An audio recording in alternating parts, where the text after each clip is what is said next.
Selamat datang di Bahasin Buku. Senang sekali Anda bisa gabung lagi di pembahasan mendalam kita.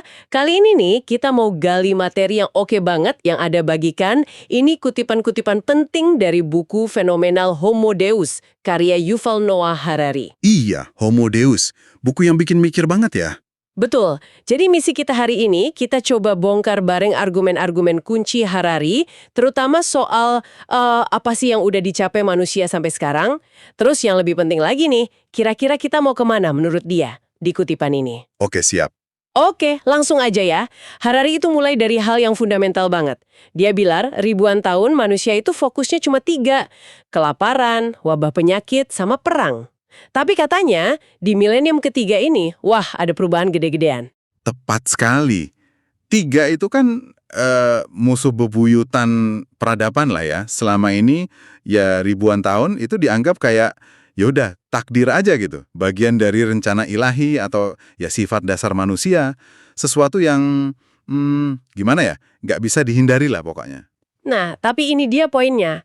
Harari bilang kita udah berhasil, kutipannya nih, menjinakkan ketiganya. Ini bukan berarti hilang total ya, tentu aja enggak. Tapi statusnya itu berubah. Berubah gimana tuh maksudnya? Dari yang tadinya kayak kekuatan alam yang gak kekontrol, misterius gitu, jadi tantangan yang ya setidaknya secara prinsip bisa dikelola. Kita nggak lagi ngerasa pasrah gitu aja. Oke. Jadi lebih ke manageable challenge gitu ya? Iya, betul. Contohnya kelaparan deh. Dulu kan ini momok terus-menerus, di mana-mana ada. Mesir kuno, India abad pertengahan, wah. Benar. Tapi coba lihat Cina modern. Tahun 74 itu banyak yang prediksi bakal ada kelaparan massal lagi kan di sana. Yang kejadian malah sebaliknya. Malah ada keajaiban ekonomi, ratusan juta orang keluar dari miskin. Iya, benar banget. Hal yang mirip juga kejadian sama wabak penyakit kan? Dulu hidup di kota kayak Athena atau Florence, itu selalu dihantui epidemi. Black Death itu ya, gila banget angkanya. Iya, Black Death abad 14. Itu perkiraannya 75 sampai 200 juta orang meninggal. Itu bisa jadi 1/4 sampai setengah populasi Eurasia loh. Kebayang nggak tuh? Susah ngebayanginnya. Dan bahkan yang lebih dekat, flu Spanyol 1918 itu kan korbannya 50-100 juta.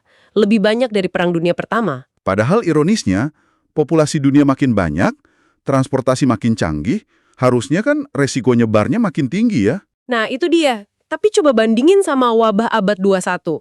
SARS tahun 2002-2003 korbannya cuma kurang dari 1.000. Terus Ebola 2014, serem banget sih, tapi akhirnya bisa dikendalirin. Korbannya sekitar 11.000. Jauh banget ya bedanya sama Black Death atau flu Spanyol. Jauh. Ini nunjukin kapasitas respons kita udah beda banget. Intinya, kita sekarang tuh kalau ada wabah muncul, kita udah tahu lah kira-kira mesti ngapain. Dan ini kan bukan sulap ya, bukan kebetulan. Harari jelas ngaitin ini sama kemajuan sains, terus kerjasama global yang makin erat, dan yang penting juga, ekonomi global ini berubah. Berubah gimana tuh ekonominya? Jadi makin bergantung sama pengetahuan. Bukan lagi cuma soal rebutan sumber daya fisik kayak dulu. Kan ladang minyak bisa direbut pakai perang. Tapi pengetahuan, susah banget direbut pakai cara gitu. Oh iya, bener juga ya. Nah, akibatnya profitabilitas perang, apalagi perang antar negara gede, itu turun drastis. Nah, ini nyambung ke konsepnya Harari yang menarik nih, perdamaian baru. Maksudnya apa tuh? Itu bukan sekedar, sekarang lagi nggak ada perang. Tapi lebih ke arah ketidakmungkinan perang skala besar antar kekuatan utama. Kayak susah banget ngebayangin Prancis sama Jerman perang lagi sekarang. Atau Indonesia sama Filipina gitu, konflik militer gede-gedean dalam waktu dekat. Kedengerannya enak banget ya. Tapi apa iya semudah itu? Risiko perang beneran hilang gitu aja? Kayaknya nggak mungkin juga kan? Ya nggak hilang total lah, tentu aja. Pendorong perdamaian baru ini kan ada 2 tadi. Senjata nuklir yang bikin perang total jadi kayak bunuh diri bareng-bareng, terus ekonomi pengetahuan itu. Tapi ya resiko baru muncul. Apa tuh? Perang siber misalnya. Itu kan negara kecil atau bahkan kelompok non-negara bisa nyerang negara gede. Terus ya jelas terorisme. Nah, soal terorisme ini analisis Harari gimana? Dia lihatnya agak unik sih. Terorisme itu strategi pihak yang lemah banget sebenarnya. Tujuan utamanya bukan ngerusak secara fisik yang masif, tapi nyebarin takut sama provokasi biar ada reaksi berlebihan. Provokasi gimana? Dia pakai analogi bagus tuh. Lalat gangguin banteng di toko porselen. Terorisnya itu lalat, cuma bikin ribut dikit. Tapi dia mancing si banteng, negara gede, buat ngamuk membabi buta. Akhirnya malah si banteng sendiri yang ngancurin tokonya. Wah, analogi yang kena banget ya. Kayak reaksi AS di Timur Tengah setelah 911 gitu. Bisa jadi contohnya gitu. Reaksi berlebihannya itu yang justru bikin kerusakan lebih parah. Jadi pesan utamanya Harari itu, kita jangan gampang nyerah sama pandangan pesimis model kuno gitu. Maksudnya jangan nganggap masalah ini nggak bisa dipecahin gitu ya? Iya, justru itu kontraproduktif.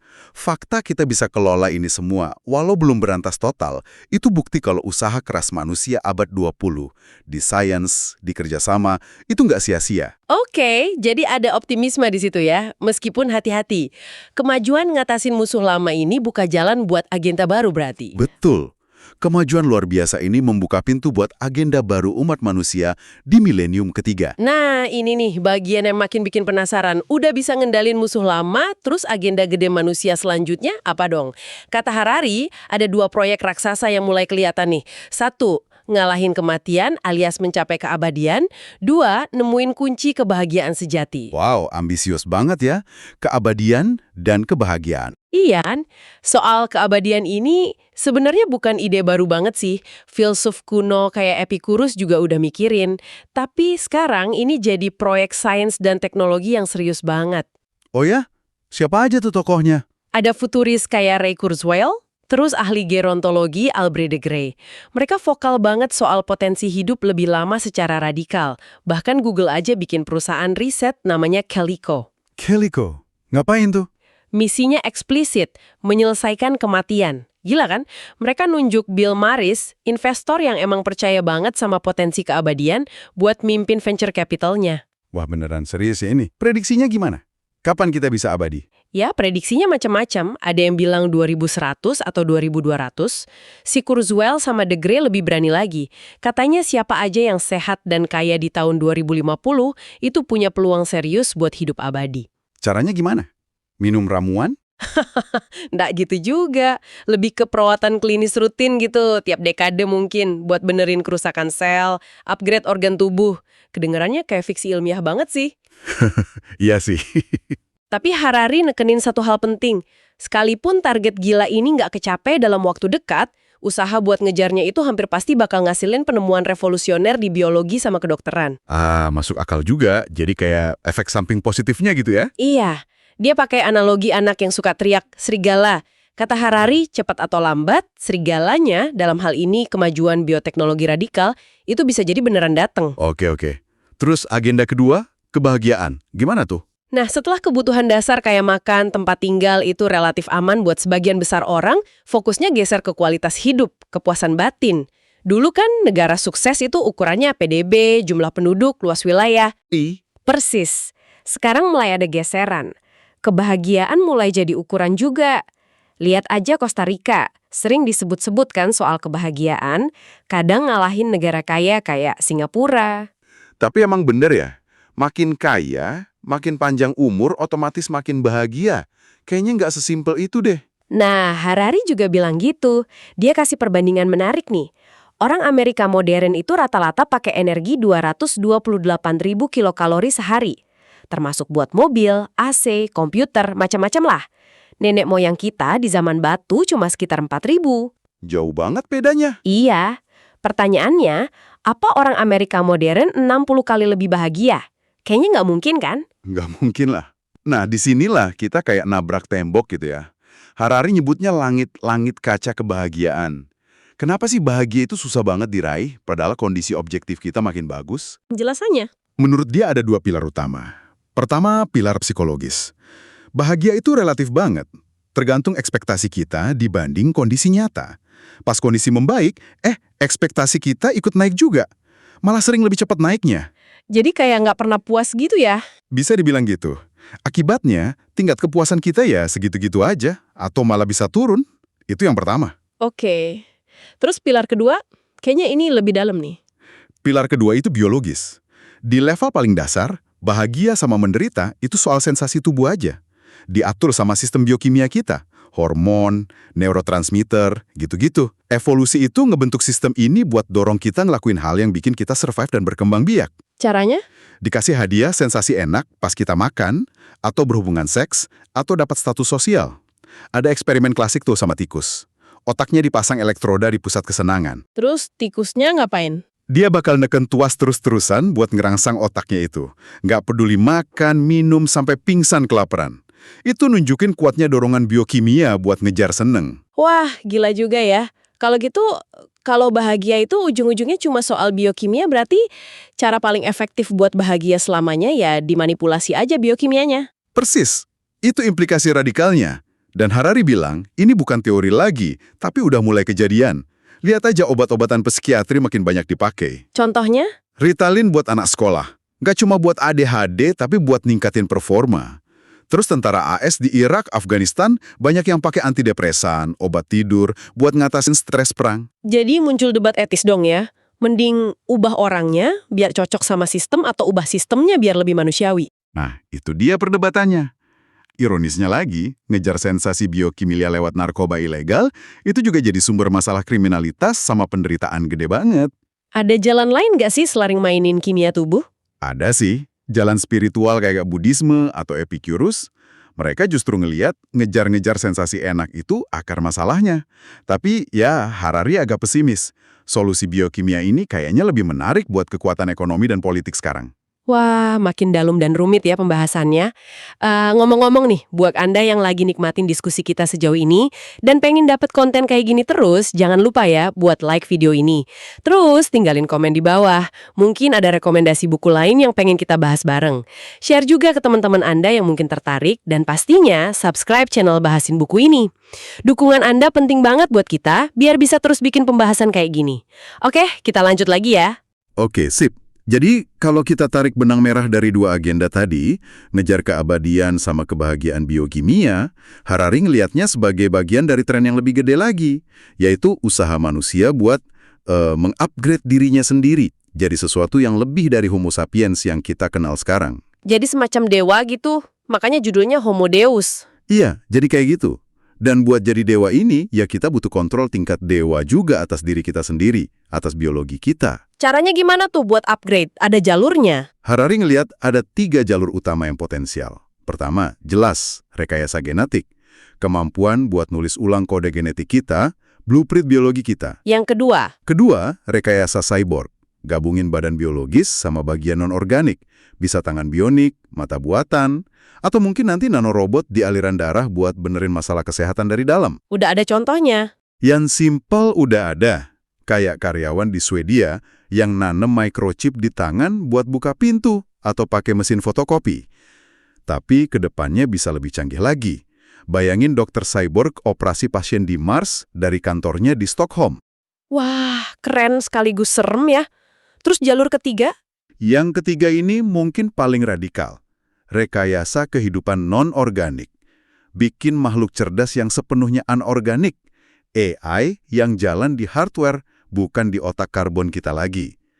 Kalau ini kejadian, kehidupan bisa keluar dari ranah organik sama sekali. Gambaran masa depannya jadi liar banget ya. Nggak kebayang jadinya. Teknologi upgrade ini bisa ngubah nggak cuma badan, tapi pikiran, keinginan kita juga. Itu dia poinnya. Bisa jadi manusia hasil upgrade nanti udah beda banget sama kita, sampai kita nggak bisa paham lagi. Homo sapiens bisa jadi lenyap, bukan karena kiamat, tapi karena bertransformasi jadi sesuatu yang lain. Sejarah manusia selesai, diganti proses baru gitu. Bisa jadi. Makanya prediksi tahun 2100 atau 2200 itu jadi susah banget kalau nggak ngitung potensi rekayasa pikiran ini. Terus gimana ini bisa kejadian tanpa kita sadar bener gitu? Pelan-pelan. Nah, Harari nunjuk ke fenomena lereng licin atau slippery slope. Contohnya teknologi bayi tabung sama screening genetik embrio. Awalnya kan tujuannya mulia banget, nyegah penyakit genetik parah. Iya, itu bagus kan? Bagus awalnya, tapi teknologinya bisa berkembang jadi kemampuan milih embrio terbaik dari beberapa pilihan. Semuanya masih alami nih, belum rekayasa genetik aneh-aneh. Cuma milih kombinasi gen terbaik yang muncul alami aja. Kalau ini dilakuin terus-terusan beberapa generasi, Bisa muncul populasi super gitu. secara bertahap bisa jadi kemampuannya jauh di atas rata-rata. Nah, setelah biasa milih yang terbaik, godaan berikutnya apa? Ngedit dikit gitu, biar imunnya lebih kuat, memorinya lebih tajam. Nah, atau wataknya dibikin lebih ceria, lebih kooperatif. Terus ada tekanan sosial. Tetangga sebelah anaknya udah di-upgrade loh. Ditambah persaingan antar negara, misalnya satu negara bikin manusia super massal. Wah, bisa kedorong semua ke arah katalog fitur genetik buat anak. Masuk akal juga ya alurnya. Dan semua ini, kemampuan upgrade ini nyambungnya ke kemampuan unik Sapiens tadi ya, yang soal kerjasama fleksibel skala besar. Betul banget. Kunci kerjasama itu kan kepercayaan kita pada cerita bersama. Sesuatu yang disebut Harari, realitas intersubjektif. Fiksi yang kita sepakati bersama. Nah, ini nih konsep kunci Harari yang kadang bikin kaget. Realitas intersubjektif. Sesuatu yang ada bukan karena fisiknya ada, kayak pohon, objektif, atau karena perasaan pribadi kita, subjektif, tapi karena komunikasi dan keyakinan bareng banyak orang. Contoh paling gampang ya, uang. Selembar kertas atau angka di layar itu kan nggak ada nilai intrinsiknya. Nggak bisa dimakan, dipakai, tapi nilainya gede banget selama miliaran orang percaya. Iya ya, kalau dewa-dewa kuno, ideologi lawan, budaya asing, kita gampang bilang itu fiksi atau konstruksi sosial. Tapi kalau udah menyangkut Tuhan kita, bangsa kita, nilai-nilai kita, Nah, itu lebih susah nerimanya kan? Padahal itu juga berfungsi di ranah intersubjektif. Justru fiksi-fiksi inilah yang ngasih makna, ngasih struktur hidup kita. Mengakuinya sebagai intersubjektif rasanya kayak goyangin fondasi hidup. Harari kasih contoh menarik banget soal evolusi makna intersubjektif ini. Rumput halaman atau lawn. Oh iya, rumput halaman ya. Kenapa itu? Status. Pamer kalau mereka saking kayanya sampai bisa nyanyain tanah subur sama tenaga kerja cuma buat nanam rumput gak guna. Cuma buat pamer ya? Iya, terus diadopsi istana, gedung pemerintah, orang kaya, sampai akhirnya jadi kayak standar buat kelas menengah di pinggiran kota. Menyebar kemana-mana, sampai ke lapangan bola, tenis, maknanya geser terus. Dari mewah, jadi kuasa, jadi status, jadi keharusan. Wah, benar juga ya. Contoh lain yang kuat itu soal dewa-dewa Sumeria kuno. Enki, Inanna. Itu fungsinya udah kayak perusahaan modern aja. Maksudnya gimana tuh? Ya mereka punya properti, kuil, tanah, kasih pinjaman pakai bunga, rekrut pegawai, para pendeta. Semuanya dikelola birokrasi pendeta. Nah, karena pendeta ini nggak bisa ngapalin semua catatan aset dewa, Makanya nemuin tulisan buat nyatet utang piutang dewa. salah satunya gitu, awalnya buat pembukuan dewa. Atau contoh lain, donasi Konstantinus.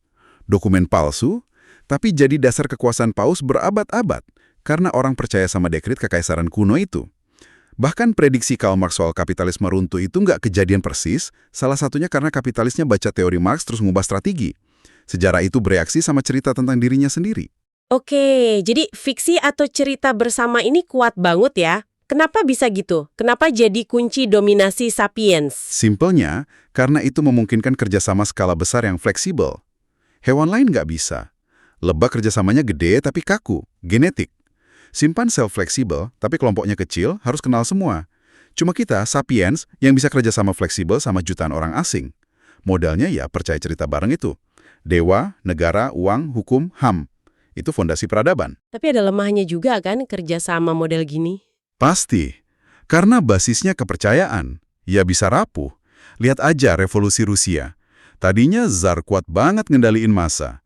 Begitu massa diorganisir Bolshevik pakai cerita baru, runtuh tuh Tsar. Atau jatuhnya Ceausescu di Rumania 89. Puluhan tahun berkuasa karena orang percaya dia kuat dan takut. Runtuh dalam hitungan hari pas massa di alun-alun sadar kekuatan mereka bareng-bareng. Tapi abis itu kekuasaan gak jatuh ke massa juga kan? Nah, itu dia. Diambil kelompok lain yang lebih terorganisir. Jadi, kerjasama massa butuh organisasi, butuh cerita. Jadi ada level realitas nih ya, objektif kayak gravitasi, subjektif kayak sakit kepala saya, terus intersubjektif kayak uang, hukum, negara. Dan kayaknya yang paling ngaruh di sejarah justru yang intersubjektif ini ya. Banyak agen penting sejarah itu intersubjektif. Tulisan jadi alat penting buat ngelola ini. Tapi bahayanya, tulisan atau cerita itu bisa jadi lebih penting dari realitas. Birokrasi bisa maksa realitas biar cocok sama laporannya. Harus seimbang berarti ya, antara fiksi sama realitas. Idealnya gitu. Terlalu banyak fiksi, nggak napak tanah, ya kalah saing. Terlalu dikit fiksi, susah ngajak orang kerja bareng. Organisasi kuat biasanya jago maksa fiksinya ke realitas. Bahaya terbesarnya kalau fiksi jadi tujuan, bukan alat. Orang rela mati demi uang, negara, ideologi.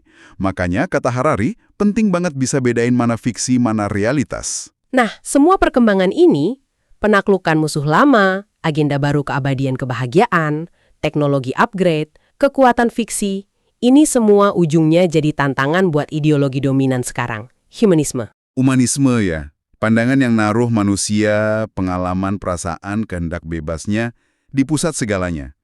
Sumber makna dan otoritas. Slogannya kan dengerin kata hati lo. Dan humanisme ini ada cabang-cabangnya lagi kan, yang kadang malah berantem sendiri. Iya, ada beberapa. Yang paling mainstream sekarang mungkin liberalisme. Fokusnya ke individu unik, kehendak bebas, kebebasan maksimal. Pemilih tahu yang terbaik, konsumen selalu benar, cantik itu relatif. Terus selain liberalisme, Pada humanisme sosialis, ini lebih fokus ke pengalaman kolektif, kesetaraan, struktur sosial, kayak partai, serikat buruh. Sering kritik liberalisme itu cuma kedok buat eksploitasi.